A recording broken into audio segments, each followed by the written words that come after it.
Halo semua sahabat fakta, apa kabarnya?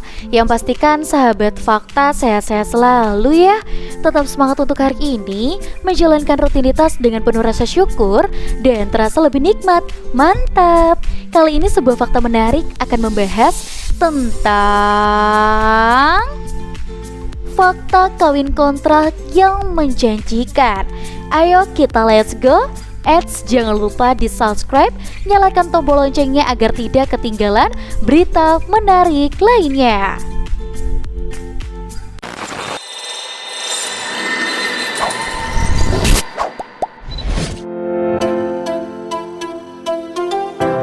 Kawin kontrak sebuah praktik di mana pernikahan dilakukan dengan tujuan tertentu di luar ikatan cinta dan komitmen jangka panjang telah menjadi isu yang semakin sering terdengar dan meskipun terdengar menjanjikan terutama bagi mereka yang tergiur dengan iming-iming materi, namun kenyataannya praktik ini syarat dengan resiko dan dampak negatif yang sangat besar.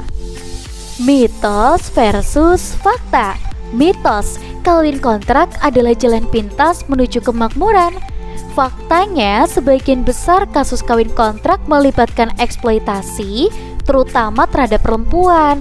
Mereka seringkali dipaksa untuk melakukan hal-hal di luar kesepakatan awal dan bahkan mengalami kekerasan fisik maupun psikologis. Mitos, kawin kontrak adalah solusi bagi masalah ekonomi. Faktanya, meskipun ada yang tergiur dengan iming-iming materi, namun uang yang didapat dari praktik ini seringkali tidak sebanding dengan resiko dan trauma yang harus ditanggung. Mitos, kawin kontrak adalah kesepakatan yang saling menguntungkan.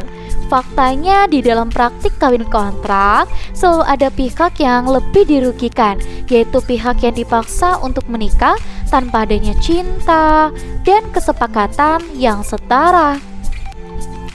Dampak negatif kawin kontrak. Yang pertama, dampak psikologis yang meliputi trauma mendalam, depresi, kehilangan harga diri, dan ketidakpercayaan terhadap suatu hubungan.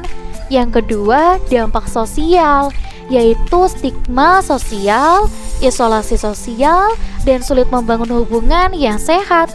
Yang ketiga, dampak hukum, yaitu pelanggaran terhadap hukum perkawinan dan tindak pidana perdagangan orang.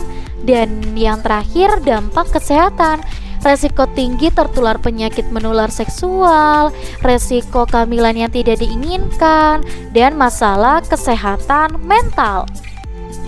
Mengapa ya kawin kontrak itu terjadi? Ternyata faktor utamanya itu ada di kemiskinan. Kondisi ekonomi yang sulit membuat sebagian orang terdorong untuk melakukan praktik ini, dan kurangnya pengetahuan tentang hukum dan hak-hak perempuan membuat mereka itu mudah dimanfaatkan. Dan di sini ada beberapa upaya untuk mencegahkan. Yang pertama, penegakan hukum. Pemerintah perlu lebih tegas dalam menindak pelaku kawin kontrak dan memberikan perlindungan hukum bagi korban. Yang kedua, pendidikan tentang gender, seksualitas, dan hukum perkawinan perlu ditingkatkan terutama bagi perempuan. Yang ketiga, peningkatan kesejahteraan. Upaya untuk meningkatkan kesejahteraan ekonomi masyarakat dapat mengurangi angka kasus kawin kontrak. Dan yang terakhir, peran masyarakat. Masyarakat perlu berperan aktif dalam mencegah praktek ini dengan cara melaporkan setiap kasus yang terjadi dan memberikan kepada dukungan terhadap korban-korbannya. Dan di dalam kesimpulan nih teman-teman, kawin kontrak itu adalah tindakan yang sangat merugikan dan bertentangan dengan nilai-nilai kemanusiaan. Praktik ini tidak hanya merugikan individu, tetapi juga merusak tatanan sosial. Untuk mengatasi masalah ini, diperlukan upaya bersama dari semua pihak, baik pemerintah, masyarakat, maupun individu.